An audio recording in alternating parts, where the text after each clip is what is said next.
What's the competition looking like between film and TV at the moment? The way that we categorize TV, which includes, live TV as well, so things like sport, but TV is by far the largest form of content piracy.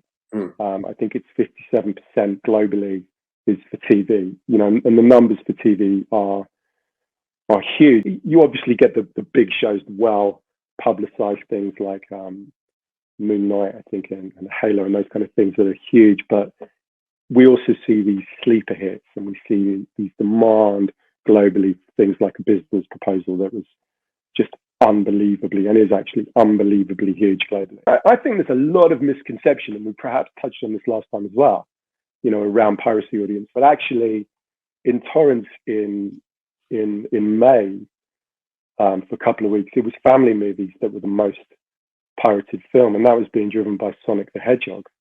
The audience is just the audience. Yeah, they're just fans. They're just consuming content.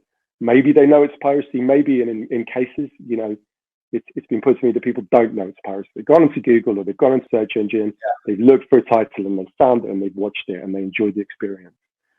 The piracy is the act of making those titles available. That's piracy. That's, stealing something and putting it onto a website for gain or for whatever reason. But the audience is something that's slightly different. Now, it's an illegal act. They're consuming something on an illegal platform. But we have to understand from that audience, there's so much you can discover from our dashboard. And there's so much that if you have the benefit of data analysis and insights team in organizations, that they can use the raw data to understand as well within the business. But I think, that transition generally, and not just film and entertainment industry, most industries, the transition that we're going through now to become data-centric and data-led is so important. And it's so easy to sort of, to be caught up in perhaps, slightly older gut feel methods of doing things, which has its place, and often they're important, but you have to be able to match that and merge that with data to be able to maximize, your opportunities of success. And I think that's where Groovy and MUSO certainly fit into that picture. We see it's not one size fits all. It's not like you can say, oh, well, we'll take a 45-day window, or, we'll move to that now. Because it will work for some films, but it won't work for other films. Sonic the Hedgehog is a really good example, really high piracy, right? So how could we minimize the piracy and increase the revenues? What happened on the first one? Which were the territories we released in? When did it pirate? Why did it pirate? At what time? How long after the event? On the technical side, then, what's happening with torrenting versus streaming? For TV, around about 95% globally, I think, of all of the piracy that we see for TV content comes from unlicensed streaming websites. What's going to be happening over 2022, 2023, according to MUSO data? What are the insights that you can share?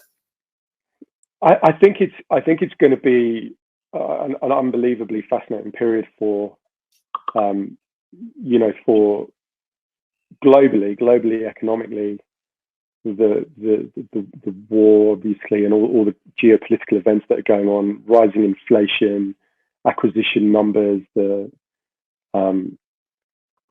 sort of declining profits on the NASDAQ and the tech stock market issues that have had. And I think, I mentioned the word perfect storm before. I think all of these sort of things combining together are going to, in terms of bringing it back down to piracy data, lead to quite an extreme uptick in piracy consumption over the next 12 months. I mean, we've seen it, we've seen it in the first 4 months. I think so far we've tracked about 70 billion visits up till April, give or take,